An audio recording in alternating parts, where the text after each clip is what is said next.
Dear students, आज के इस वीडियो में हम डिस्कस करने जा रहे हैं सॉल्वेंसी रेशियोज। बच्चों, लास्ट वीडियो में हमने डिस्कस किया था लिक्विडिटी रेशियो और हमने बोला था लिक्विडिटी रेशियो में हम ये टेस्ट करने की कोशिश करते हैं कि what is the ability of the firm to meet its current obligations.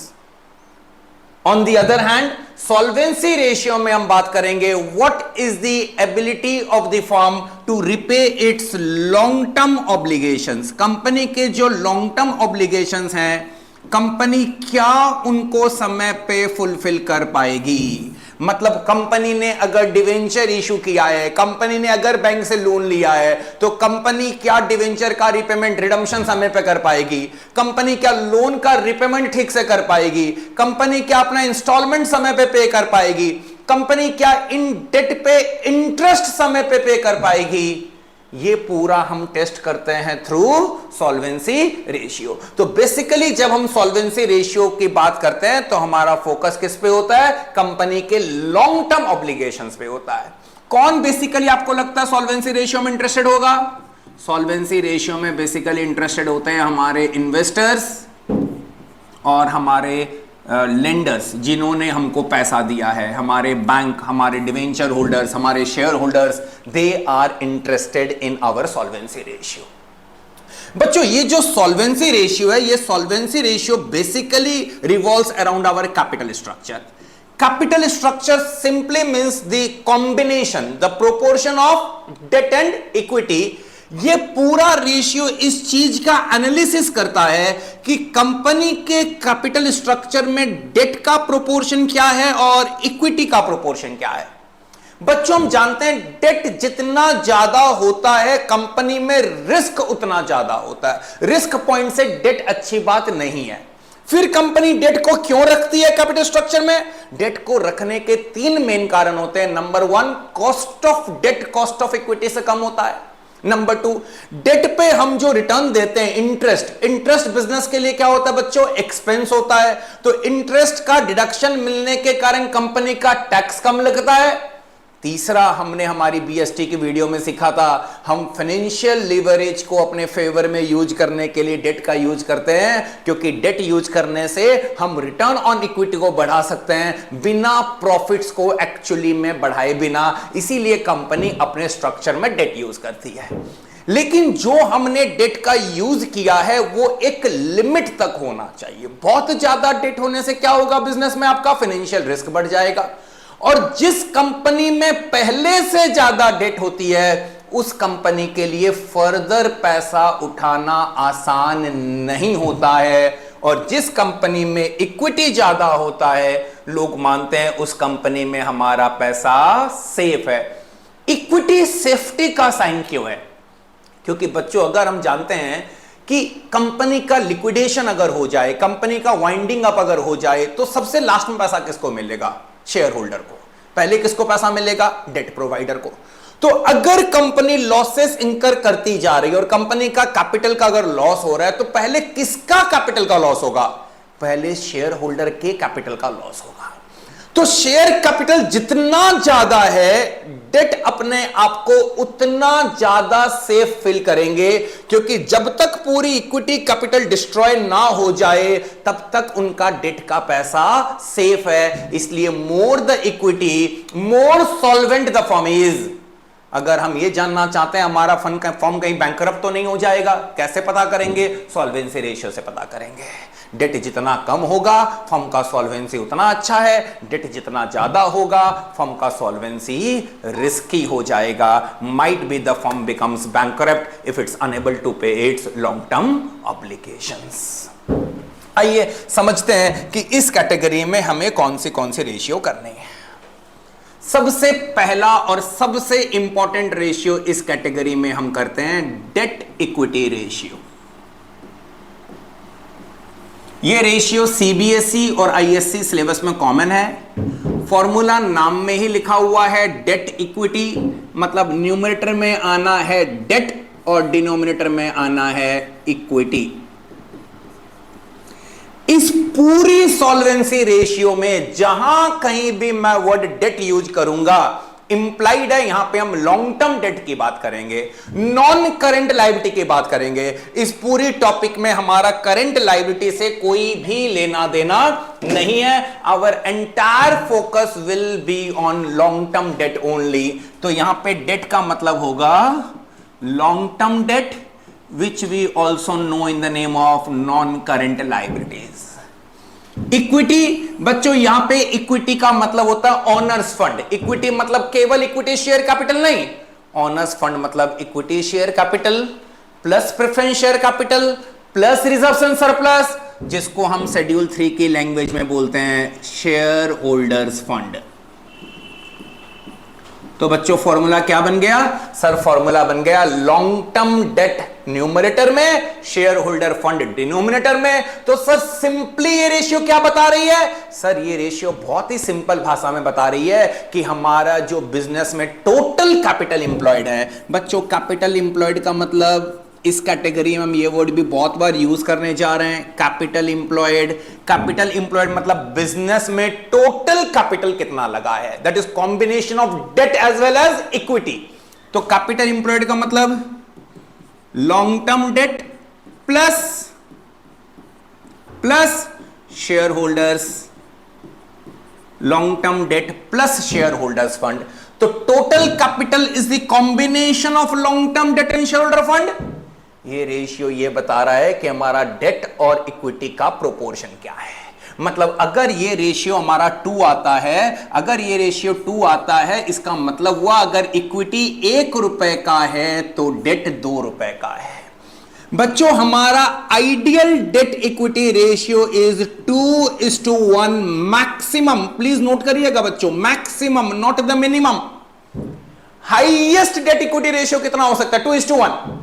मतलब अगर टोटल कैपिटल हमारे 3 रुपए का है तो इक्विटी कम से कम कितना होना पड़ेगा? 1 रुपया। कम से कम एक से ज्यादा हो सकता है। डेट मैक्सिमम कितना हो सकता है? 2 रुपया। मतलब 3 रुपया अगर हमारे कैपिटल स्ट्रक्चर में है तो 3 में से कम 1 रुपया इक्विटी और ज्यादा से ज्यादा 2 रुपया डेट। अगर आपका डेट इक्विटी से डबल से भी अगर ज्यादा है तो माना जाएगा आपके फर्म में बहुत ज्यादा रिस्क है, आपका बैंकरप्सी भी हो सकता है, आपका सॉल्वेंसी इन डेंजर है। इसलिए एडवर्स केस सिनेरियो इज 2:1। मतलब in relation to total capital debt highest कितना हो सकता है? 2/3। इक्विटी मिनिमम कितना होगा? 1/3। इसलिए डेट इक्विटी रेशियो कितने का बन गया? 2:1 मैक्सिमम। ये रेशियो जितना कम हो सॉल्वेंसी उतना ज्यादा अच्छा है, जितना ज्यादा होगा सॉल्वेंसी उतना डेंजर में है। अब 3 टर्म हम इस पूरी कैटेगरी में बहुत कॉमनली यूज करेंगे। एक लॉन्ग टर्म डेट, दूसरा शेयर होल्डर्स फंड और तीसरा कैपिटल इंप्लॉयड। अब बच्चों होगा क्या? हमें फॉर्मूला कंफर्म याद हो जाएंगे। फॉर्मूला याद करना बहुत आसान है और मैं आपको इस तरीके से समझाऊंगा कि फॉर्मूला याद करना भी नहीं पड़ेगा। तो formula is not a challenge, the challenge is उस फॉर्मूला के इंग्रेडिएंट्स को रेडी करना। तो अगर आपको एग्जाम में डेट इक्विटी रेशियो पूछेगा तो 100 बच्चे बोर्ड एग्जाम देने गए तो 100 के 100 बच्चों को यह फॉर्मूला आता होगा। प्रॉब्लम क्या होगा? क्वेश्चन में आपको डेट या फिर शेयर होल्डर फंड रेडी करके नहीं दिया हुआ होगा। ये इनग्रेडिएंट हमें रेडी करने होंगे, हमें इनडायरेक्टली इंफॉर्मेशन प्रोवाइड किया गया होगा और जो चाहिए उसको हम रेडी करेंगे। अब बच्चों ये इंग्रेडिएंट रेडी करने के लिए there are numbers of formula. अगर आप फॉर्मूला की भाषा में लिस्ट बनाने बैठेंगे तो बिलीव मी 10 से 15 फॉर्मूला का लिस्ट बन जाएगा। क्या चीज के लिए? केवल इन वैल्यूज को कंप्यूट करने के लिए, डेट को कंप्यूट करने के लिए, शेयर होल्डर फंड को कंप्यूट करने के लिए, कैपिटल इंप्लॉयड को कंप्यूट करने के लिए। आप अगर इस फॉर्मूला के बंधन में बंधना नहीं चाहते हो तो मैं आपको केवल और केवल एक फॉर्मूला दूंगा और वो एक फॉर्मूला 15 फॉर्मूला का काम करेगा। और ये एक ऐसा ब्रह्मास्त्र है जो खाली नहीं जाएगा, आपको आंसर दे के ही जाएगा। और वो फॉर्मूला भी आपको ऑलरेडी आता है, मैं कुछ भी नया आपसे बात नहीं करूंगा। बच्चों हम सब ने बैलेंस शीट देखा है? जी सर हम सब ने बैलेंस शीट देखा है। बच्चों आपने अगर बैलेंस शीट देखा है तो मेरे को एक चीज बताइए, बैलेंस शीट में दोनों साइड हमेशा बैलेंस होती है? जी सर, दोनों साइड बैलेंस होती है। उस बैलेंस शीट को अगर मैं इक्वेशन फॉर्म में लिखूं तो इक्वेशन क्या होगा? सर एक तरफ इक्विटीज एंड लायबिलिटीज होता है जिसका कंपोनेंट होता है share holders fund, long term date जिसको हम बोलते हैं non current liability, plus current liability, and this is equals to non-current assets plus current assets। तो एक तरफ इक्विटीज एंड लायबिलिटीज है और एक तरफ टोटल एसेट्स है। पूरी बैलेंस शीट को हमने इक्वेशन फॉर्म में लिख दिया है और यही फॉर्मूला बस मैं आपको देने जा रहा हूं। रेस्ट सारे फॉर्मूला इस एक फॉर्मूला से ही बनेंगे। बच्चों अब समझ लो, मेरे को बोला गया है कि आप कैपिटल इंप्लॉयड निकालिए, तो बच्चों दिस इज कैपिटल इंप्लॉयड। तो अगर ये कैपिटल इंप्लॉयड है तो आइए कैपिटल इंप्लॉयड के कितने फॉर्मूला बन सकते हैं हम देखते हैं। एक तो फॉर्मूला हम जानते हैं, कैपिटल इंप्लॉयड डायरेक्टली कैसे निकल जाएगा? Share holders fund plus long term debt, ये दोनों हमको दे दिया जाए तो हम ऐड कर लेंगे। दूसरा फॉर्मूला, कैन आई से capital employed is non current assets plus current assets minus current liability? Yes sir, we can say this is formula number 2. Can I say capital employed is total assets minus current liability? इसको मैंने total assets बोल दिया। Yes sir, we can say this is formula number 3. Formula number 4, can I say capital employed is equals to non-current assets, that is fixed assets plus working capital? Yes sir, we can say this, हमने इन दोनों को साथ में रख लिया है, NCA plus working capital. Similarly अगर मुझे शेयर होल्डर फंड निकालना हो, सिमिलरली अगर मुझे लॉन्ग टर्म डेट निकालना हो, बच्चों मैं आपको वादा कर रहा हूं अगर कोई भी इंग्रेडिएंट सम में मिसिंग है, चाहे लॉन्ग टर्म डेट, चाहे कैपिटल एम्प्लॉयड, चाहे शेयर होल्डर फंड, आप केवल ये इक्वेशन सामने लिख लीजिए और फिर खाली इस पे कंसंट्रेट करिए कि आपको इसमें से क्या क्या कंपोनेंट दिया हुआ है और आपको क्या चाहिए। फॉर्मूला तुरंत खुद ब खुद बन के रेडी हो जाएगा। इन्होंने इंफॉर्मेशन में वर्ड यूज कर लिया टोटल डेट, चलो समझते हैं। अगर इन्होंने इंफॉर्मेशन में वर्ड अगर यूज कर लिया है टोटल डेट, तो हम क्या करेंगे, इन दोनों को साथ में ले आके वर्ड यूज कर लेंगे total date, accordingly formula modify हो गया। इन्होंने आपको इंफॉर्मेशन दे दिया टोटल एसेट्स का, हम इन दोनों को साथ में जोड़ के लिख देंगे टोटल एसेट्स। इन्होंने आपको वर्किंग कैपिटल दे दिया है, हम सीएल को इधर से हटा के इधर लिख देंगे और वर्किंग कैपिटल के इंफॉर्मेशन को यूज कर लेंगे। इन्होंने हमें शेयर कैपिटल और रिजर्व सरप्लस अलग अलग दे दिया है, हम शेयर होल्डर फंड को दो पार्ट में तोड़ देंगे, शेयर कैपिटल में और रिजर्व सरप्लस में। आप 4-5 सम करोगे, आपका प्रैक्टिस हो जाएगा, आपको कंसेप्ट समझ आ जाएगा। मैंने आपको चैलेंज किया है कि एक भी ऐसा सम नहीं हो सकता है जहां पे आप अटक जाओगे। आपको 10-15 फॉर्मूला की लिस्ट नहीं बनानी है, एक फॉर्मूला आप लिख लीजिए, वो भी आपको ऑलरेडी आता है, share holders fund plus long term debt plus current liability is equals to non current assets plus current assets, and you will have your ingredients readymade. That's all about debt equity ratio. तो what is ideal debt equity ratio? Sir 2:1 maximum. याद करिएगा, जब हम liquidity ratio पढ़ रहे थे, मैं क्या पढ़ा था, what is ideal current ratio? 2:1 minimum, कम से कम 2, जितना ज्यादा हो उतना ज्यादा लिक्विडिटी अच्छा है। यहां पे मैक्सिमम 2, रेशियो जितना कम हो, डेट जितना कम होगा, उतना फर्म का सॉल्वेंसी पॉइंट से फर्म के लिए अच्छा है।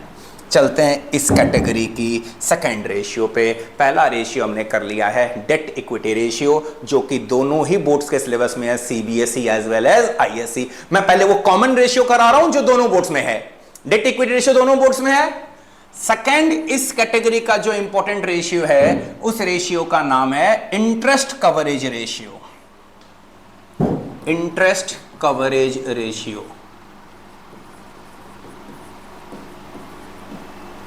मेरा फेवरेट रेशियो, मेरा फेवरेट क्यों है? क्योंकि ये बोर्ड्स में एग्जाम सेटर का फेवरेट रेशियो है। तो जो एग्जाम पेपर बनाने वाले का फेवरेट है वो मेरा भी फेवरेट है, क्योंकि जो मेरा फेवरेट है उसको मैं बच्चों का फेवरेट बना देता हूं। और एग्जाम का फेवरेट और बच्चों का फेवरेट अगर एक हो जाए तो फिर चाहिए क्या? शॉर्ट में बोलना चाहता हूं, a very very very important ratio from board examination point of view, interest coverage ratio. बच्चों जब हम नाम बोलते हैं इंटरेस्ट कवरेज रेशियो, ये नाम क्या बताता है? इंटरेस्ट कवरेज रेशियो, इसका सिग्निफिकेंस ये हुआ, how many times, I repeat, how many times my profit is sufficient to cover up the cost of interest. बेटा डेट के, हमने अगर डेट लाया है तो हमें बदले में क्या देना है? डेट प्रोवाइडर को इंटरेस्ट देना है। ये रेशियो ये चेक करना चाहती है क्या हमारा प्रॉफिट सफिशिएंट है इंटरेस्ट को पेमेंट करने के लिए। क्या हम इंटरेस्ट का पेमेंट प्रॉफिट से कर पाएंगे? कहीं हमें आउट ऑफ कैपिटल तो इंटरेस्ट का पेमेंट नहीं करना पड़ जाएगा, क्योंकि इंटरेस्ट हमारा फिक्स्ड ऑब्लिगेशन है। Interest is a charge against profit, it is not the appropriation of profit. We have to bear the cost of interest whether or not we have sufficient profits. How many times my profit is sufficient to cover up the cost of interest. तो formula अपने आप क्या बन गया sir? Formula अपने आप बन गया how many times my profit is sufficient, मतलब न्यूमरेटर में profit, to cover up what? To cover up the cost of interest. अगर मान लीजिए हमारी प्रॉफिट है 5 लाख रुपए की और हमारा जो इंटरेस्ट का खर्चा है वो 1 लाख रुपए का, तो हमारी प्रॉफिट कितनी टाइम्स सफिशिएंट है इंटरेस्ट को पेमेंट करने के लिए?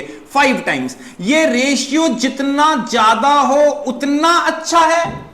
5 टाइम्स ये बताता है कि अगर हमारा प्रॉफिट 80% भी गिर जाए, 80% भी अगर गिर जाए तो भी profit will be sufficient to cover up the cost of interest. ये रेशियो जितना ज्यादा होता है उतने ही डेट प्रोवाइडर अपने आप को सेफ फील करते हैं, उतना ज्यादा वो मान के चलते हैं कि भैया कंपनी इंटरेस्ट पेमेंट में डिफॉल्ट नहीं करेगी। अब यहां पे प्रॉफिट का मतलब क्या? बच्चों प्रॉफिट का मतलब तो अनेकों है, अलग अलग जगह पे प्रॉफिट का अलग अलग मतलब है। हम कौन सी प्रॉफिट की बात कर रहे हैं? जीपी की बात कर रहे हैं, एनपी की बात कर रहे हैं, ऑपरेटिंग प्रॉफिट की बात कर रहे हैं, पैट की बात कर रहे हैं, पीबीटी की बात कर रहे हैं, एबिट की बात कर रहे हैं? कौन सा प्रॉफिट? डेफिनेटली जब हम इंटरेस्ट पेमेंट की बात कर रहे हैं तो उस प्रॉफिट की बात करेंगे जिस प्रॉफिट से इंटरेस्ट का पेमेंट होता है। बच्चों हमने सीखा है इंटरेस्ट का पेमेंट कौन सी प्रॉफिट से होता है? सर इंटरेस्ट का पेमेंट एबिट से होता है, इसलिए न्यूमरेटर में आएगा एबिट। सर एबिट का फॉर्म क्या था?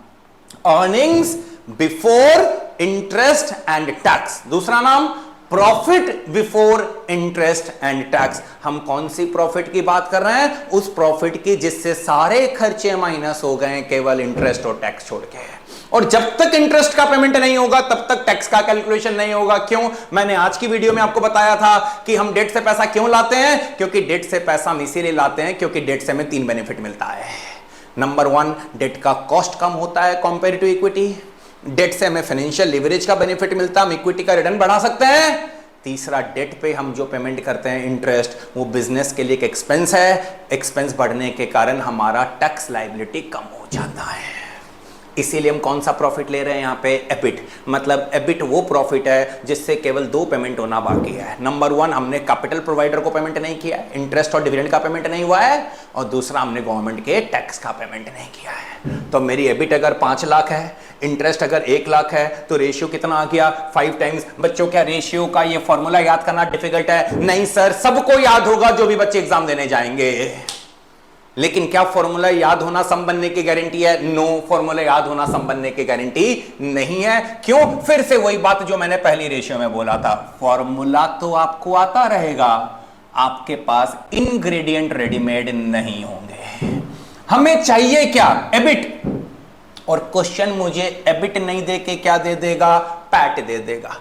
बच्चों हमने फाइनेंशियल लिवरेज की वीडियो में यह किया था, क्या याद करिए? एबिट से इंटरेस्ट माइनस होके क्या आता है?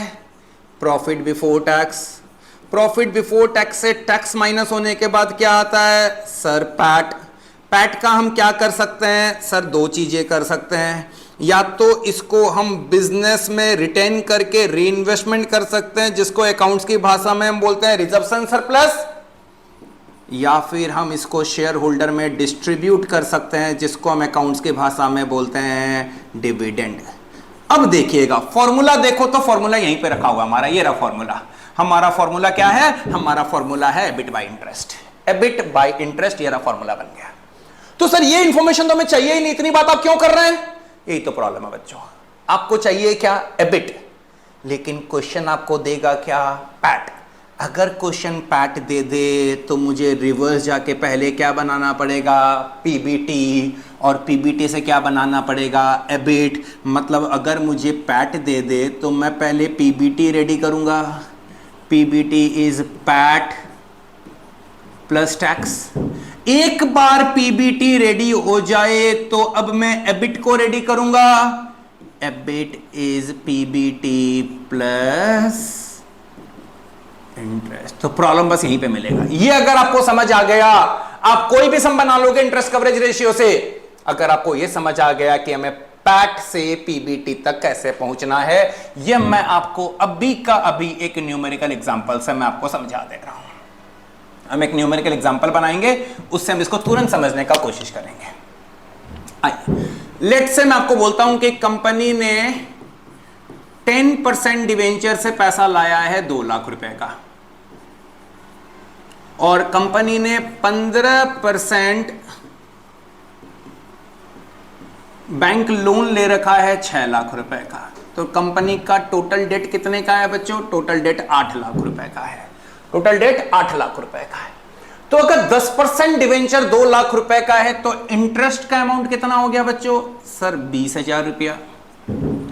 और 15% बैंक लोन अगर 6 लाख रुपए का है तो बैंक लोन का अमाउंट इंटरेस्ट कितना हो गया? सर 6 लाख का 15% हमारा हो गया 90,000 रुपया।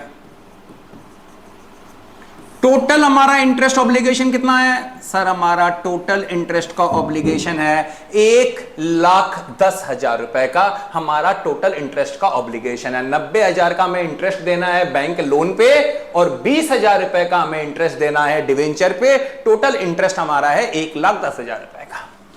अब मैं आपको दे देता हूं कि हमारा जो पैट है बच्चों, वो हमारा पैट है 3 लाख रुपए का। हमारा पैट है 3 लाख रुपए का, और मैंने आपको बता दिया कि हमारा जो टैक्स का रेट है वो हमारा टैक्स का रेट है 40%। बस इतनी सी इंफॉर्मेशन हमने आपको क्वेश्चन में दे दी, और अब हम आपको बोलते हैं कि आप इंटरेस्ट कवरेज रेशियो कैलकुलेट करके बता दीजिए। तो बच्चों इन्होंने इंटरेस्ट डायरेक्टली नहीं दिया था, लेकिन हमने इंटरेस्ट को कंप्यूट कर लिया। किस तरीके से कंप्यूट कर लिया? हमने डिवेंचर पे इंटरेस्ट निकाल लिया, हमने बैंक लोन पे इंटरेस्ट निकाल लिया, और हमारा इंटरेस्ट का अमाउंट रेडी हो गया 1,10,000 रुपए का। अब इन्होंने दिया क्या? पैट। हमें चाहिए क्या? एबिट। पहले कहां पहुंचेंगे हम? सर पहले हम पहुंचेंगे पीबीटी में। तो बच्चों पीबीटी से टैक्स माइनस करके क्या आता है? सर पैट आता है। टैक्स कितना परसेंट है इस सम में? 40। टैक्स अगर 40 है तो पैट कितना है बच्चों? 60%। क्यों? ये 40% क्या चीज पे लगता है? पीबीटी पे। क्या उन्होंने पीबीटी दिया है? नहीं सर। उन्होंने क्या दिया सर? पैट दिया है। मतलब 40% अगर टैक्स है तो पैट 60% है। If 60% is 3 lakh, how much is 100%? हम पीबीटी निकाल लेंगे। सर पीबीटी का अमाउंट आ जाएगा 3 लाख इंटू 100/60। सर पीबीटी का अमाउंट आ गया हमारा 5 लाख रुपया। Am I clear? आपको इस मेथड में चीजें समझ आनी चाहिए, स्मार्ट वर्क होता है। अदरवाइज आप क्या करिए? इक्वेशन बनाइए, PBT minus tax is equals to PAT. Let PBT be X, तो tax will be 0.4x। This is equals to 3 lakh. यहां से आपका x का वैल्यू निकल जाएगा 5 लाख रुपए का। अब हमने क्या किया? सर अब हमने पीबीटी को रेडी कर लिया, पीबीटी को रेडी कर लिया। अब हमें चाहिए क्या था? सर हमें तो चाहिए था एबिट। अब हम एबिट को रेडी कर लेंगे। What is EBIT? Sir EBIT is PBT plus interest. which will be rupees 5 lakh plus 1,10,000 which is equals to 6,10,000।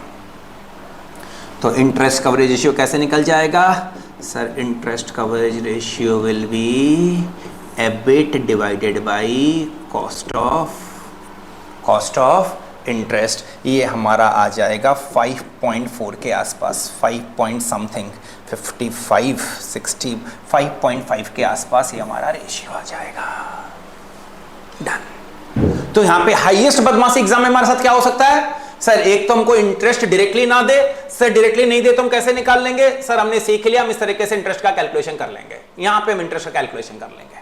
Sir अगर हमें एबिट ना दे तो बच्चों, अगर तुम्हें पैट दे तो पहले पैट को पीबीटी बना लेना, फिर पीबीटी को एबिट बना लेना। और अगर पीबीटी दे दे तो टैक्स का कोई काम नहीं है, पीबीटी में इंटरेस्ट जोड़ के आप उसको एबिट बना लेना, फिर आप फॉर्मूला लगा देना एबिट डिवाइडेड बाय इंटरेस्ट, आपका काम हो जाएगा। This is my second ratio. तो पहला रेशियो हमने क्या सीखा sir? Date equity ratio.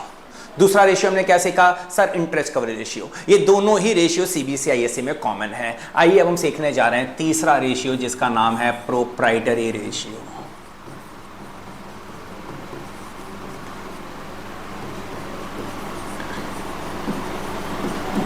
Proprietary ratio, PROPRIETARY, proprietary ratio. बच्चों what is the meaning of the word proprietor? Sir class 11 में सीखा था, प्रोप्राइटर का मतलब होता है ऑनर। कंपनी में ऑनर मतलब शेयर होल्डर। मैं फॉर्मूला याद करने का तरीका बता रहा हूं आपको। शेयर होल्डर, तो शेयर होल्डर के पैसे को हम कंपनी में क्या बोलते हैं सर? शेयर होल्डर फंड बोलते हैं। मतलब ये रेशियो ये मेजर करने की कोशिश करता है कि अगर कंपनी में टोटल एसेट 1 रुपए का है तो उस 1 रुपए के एसेट का शेयर होल्डर के फंड से कितना फाइनेंसिंग हुआ है। तो कॉमन सेंस की बात है, this ratio has to be 1। ये रेशियो 1 तभी आ सकता है अगर आपका इक्विटीज एंड लायबिलिटीज में शेयर होल्डर फंड छोड़ के कुछ है ही नहीं। In that case, shareholder fund is equals to total assets and the ratio will be 1, which is practically not possible. तो ये रेशियो हमेशा और हमेशा डेसिमल में आएगा। ये रेशियो क्या बताता है? जो हमारा टोटल एसेट्स है उसमें शेयर होल्डर का फाइनेंसिंग कितना है। मतलब अगर 1 रुपए का टोटल एसेट्स है तो कितना पैसा शेयर होल्डर का लगा हुआ है। तो फॉर्मूला अपने आप बन गया, share holders fund by total assets.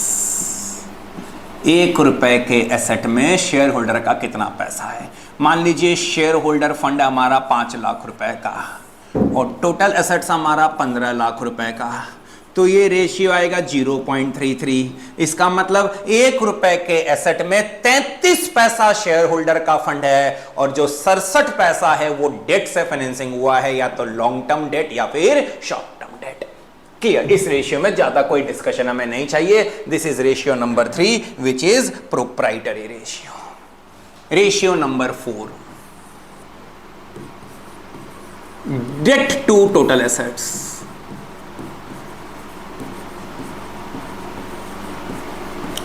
Proprietary ratio क्या बता रही थी? 1 रुपए के टोटल एसेट्स में शेयर होल्डर का कितना पैसा है।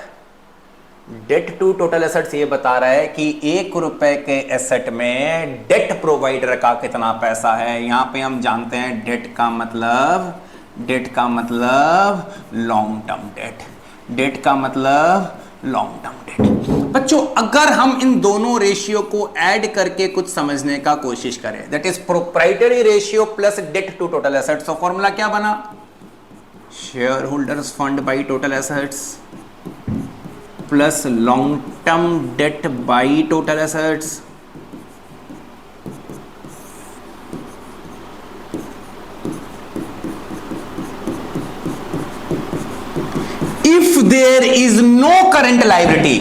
if there is no current liability, numerator and denominator will be same and the combination of the two ratio will give you 1 provided that there is no current liability। क्योंकि proprietary ratio बता रहा था total assets में share holder का पैसा कितना, date to total assets बता रहा है टोटल एसेट्स में डेट प्रोवाइडर का पैसा कितना, और दोनों पैसा जोड़ के is equals to total assets provided that there is no current liability in the equation. ये जो रेशियो नंबर 4 हमने सीखा है ये हमारा आईएससी सिलेबस में है। सीबीएसई में इन्होंने क्या किया है, डेट टू टोटल एसेट्स ना देके, इसलिए मैं पॉइंट नंबर 4 के भीतर ही बात कर रहा हूं, डेट टू टोटल एसेट्स ना देके इन्होंने उल्टा दे दिया है total assets to debt ratio. तो फॉर्मूला क्या बन जाएगा, long term debt by total assets की जगह पे हम लिख देंगे टोटल एसेट्स टू डेट। तो अगर हमें आईएससी में पूछता है what is debt to total assets, तो formula will be debt by total assets. CBSE में पूछता है what is total assets to debt ratio, the formula will be total assets to debt. यहां पे debt has to be interpreted as long term debt, ये हमने पहले ही beginning of the chapter में क्लियर कर दिया था। Moving on to the next ratio. बच्चों अभी तक हमने कितने रेशियो डिस्कस कर लिया है सर, 4। पहला ratio debt equity ratio, formula long term debt by share holder fund. दूसरा interest coverage ratio sir, formula EBIT by interest expenses. Very good sir. तीसरा रेशियो में डिस्कस किया था प्रोप्राइटरी रेशियो कि अगर 1 रुपए का टोटल एसेट है तो उसमें शेयर होल्डर का कितना पैसा है, फॉर्मूला था share holders fund by total assets. चौथा हमने कर लिया है डेट टू टोटल एसेट्स या फिर total assets to debt ratio.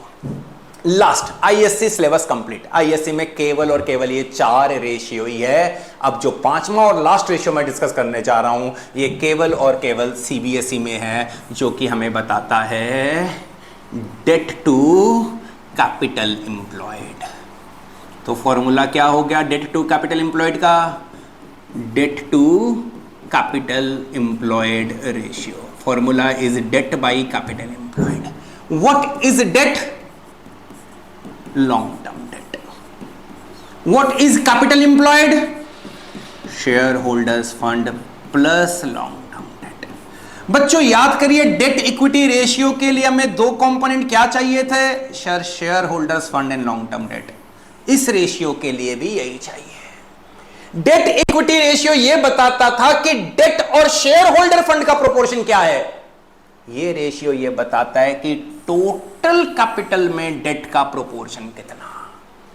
अगर आइडियल डेट इक्विटी रेशियो 2:1 है तो automatically ideal debt to capital employed ratio 0.67 हो सकता है मैक्सिमम, क्योंकि हमने पहले भी समझा था अगर डेट 2 रुपए का है तो इक्विटी कम से कम 1 रुपया होना पड़ेगा, और अगर डेट 2 रुपए का इक्विटी 1 रुपए का टोटल रुपए हो गए 3, मतलब हाईएस्ट डेट कितना हो सकता है 3 रुपए में 2 रुपया, तो ऑटोमेटिकली ये रेशियो कितना हो सकता है maximum 0.67। That ends our solvency ratio. तो लास्ट रेशियो हमने क्या डिस्कस किया sir, debt to capital employed. First में हम क्या बात कर रहे थे, debt to equity, compare to equity debt कितना है, ये रेशियो बता रहा है in relation to the total capital what is the proportion of debt. That ends our solvency ratio. I am only left with profitability ratio. If I do that with you, our entire ratio analysis chapter will be over. Thank you children, have a good day.